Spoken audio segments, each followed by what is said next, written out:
थे motor, electric motor. वो electric motor motor करता है क्या एग्जैक्टली बताओ? घूमता है। वो इलेक्ट्रिक मोटर जो होता है वो उसके रोटेशन में मदद करता है ना। आपने बिल्कुल ठीक बोला, घूमता है। घूमता मतलब उसके रोटेशन में मदद करता है। रोटेशन मतलब जैसे विंड मिल है, उसके आगे वो एक निप्सी लगी रहती है, आप उसमें इलेक्ट्रिक करंट करते हो, वो आगे रोटेट करता है। ठीक है। और किस में यूज करते हैं आप? विंड मिल बनाने के लिए उसको यूज करते थे, या फिर वो फैन बनाने के लिए आप उसको यूज करते थे। तो और आपके घर में नॉर्मल फैन तो होंगे, वो फैन क्या करता है? रोटेट करता है। और क्या चीज रोटेट करती है इलेक्ट्रिक की वजह से? इलेक्ट्रिसिटी की वजह से क्या रोटेट करती है? बेल। वेल बेल बेल घूमती नहीं, जब घंटी बजाते तो घूमती। अच्छा, और हाँ वो भी हो सकता है। और क्या चीज रोटेट करती है? मोटर। तो इसका मतलब एग्जैक्टली चीजें हैं क्या? हर जगह एक नाम जुड़ जा रहा है। क्या नाम जुड़ रहा है? मोटर। तो आज का जो हमारा कॉन्सेप्ट है वो उसी के बारे में, यानी कि इलेक्ट्रिक मोटर। चैप्टर 13 पढ़ रहे हैं, इलेक्ट्रिक मोटर हमारा आज का कॉन्सेप्ट है। तो आपने अभी तक एक बात तो सबको क्लियर हो गई होगी कि जो इलेक्ट्रिक मोटर है ये किससे रिलेटेड है?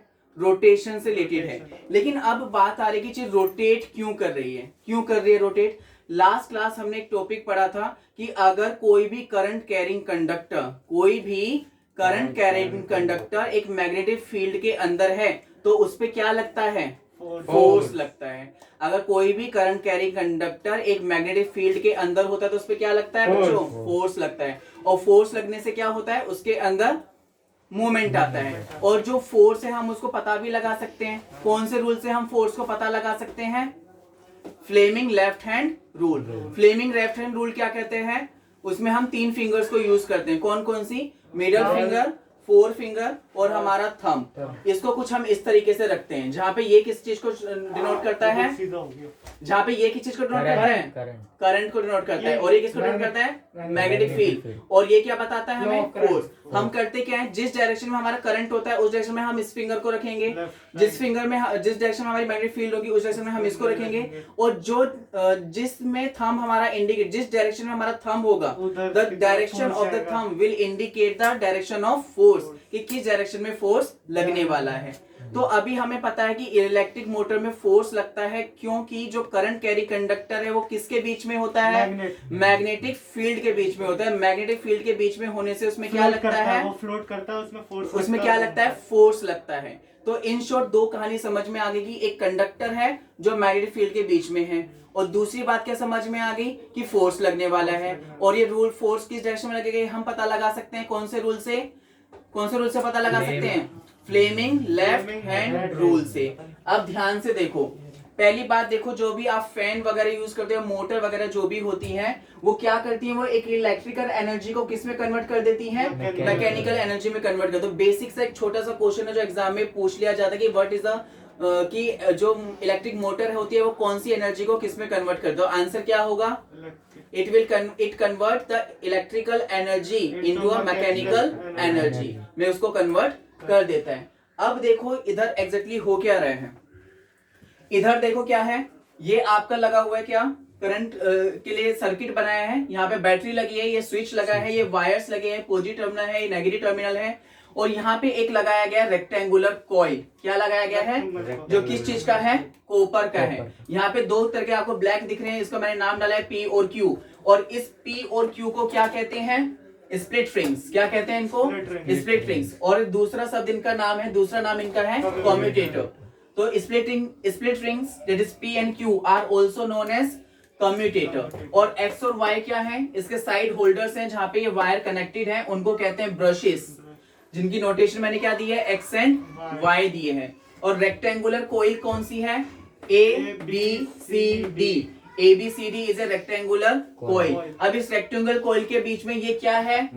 ये क्या है? ये एक मोटर है जो इसमें लगा हुआ है। अब आप देखना कि ये किस तरीके से इसमें रोटेशन को शो करेगा। अब ध्यान से देखो, मैंने आपको बताया फोर्स कब लगता है? जब कोई भी करंट कैरिंग कंडक्टर कहां हो? मैग्नेटिक फील्ड के बीच में हो। अगर मैग्नेटिक फील्ड के बीच में नहीं है तो वहां पे फोर्स अप्लाई नहीं हो पाएगा, क्योंकि ये तीनों चीजें एक दूसरे के क्या होती हैं? परपेंडिकुलर होती हैं। तो ये and now north and south pole समझ में आगे क्यों है? क्योंकि यहां से यहां तक क्या बन रही है? नॉर्थ टू साउथ क्या बन रही है? मैग्नेटिक फील्ड बन रही है। और ये जो कंडक्टर है कहाँ प्लेस्ड है? This conductor is placed between the magnetic field that is going from north to the south में जा रहे हैं।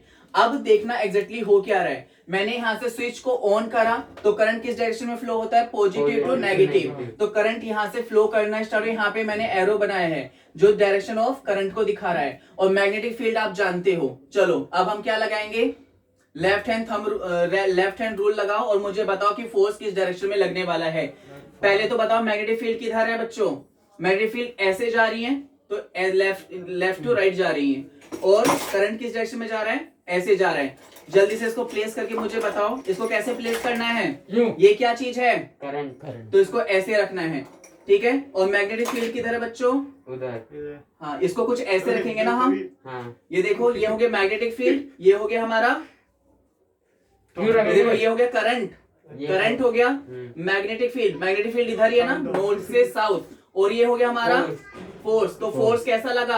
अपवर्ड लगा फोर्स या डाउनवर्ड लगा है force?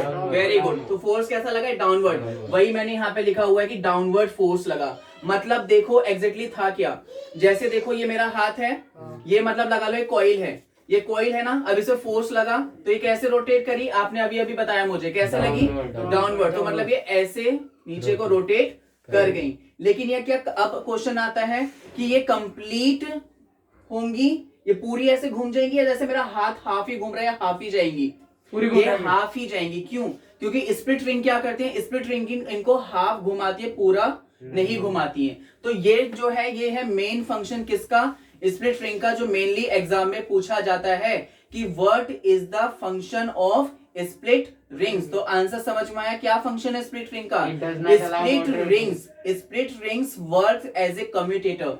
Split ring work as a commutator and it help to rotate the coil. लेकिन कितना रोटेट करती है इसको? हाफ रोटेट करती है।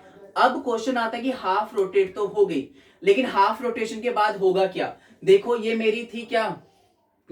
कॉइल क्या हो गई है?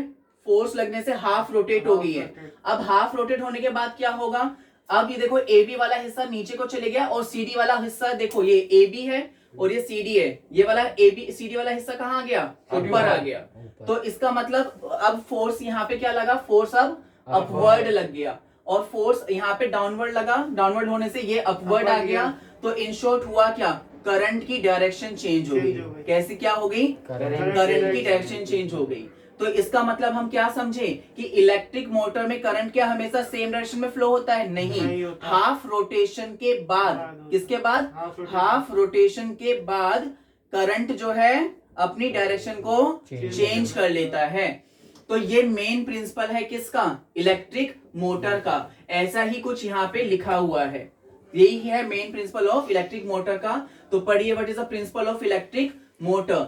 When a rectangular coil carrying conductor is placed between a magnetic field, it experiences the force that rotate it, and after the rotation current will change its direction. और जब current अपनी direction को change कर लेता है तो उसको क्या कहते हैं? उसको अल्टरनेट करंट कहते हैं। कैसे क्या कहते हैं उसको? अल्टरनेट करंट कहते हैं। तो इन शॉर्ट क्या समझे? इलेक्ट्रिक मोटर में कैसा करंट फ्लो होता है? अल्टरनेट करंट फ्लो होता है, क्योंकि उसमें क्या होता है? जो कोइल है वो हाफ ऑफ रोटेशन के बाद अपनी डायरेक्शन को चेंज कर लेती है। तो ये था हमारा इलेक्ट्रिक मोटर। इसमें किसी को कोई डाउट? समझिए इसको।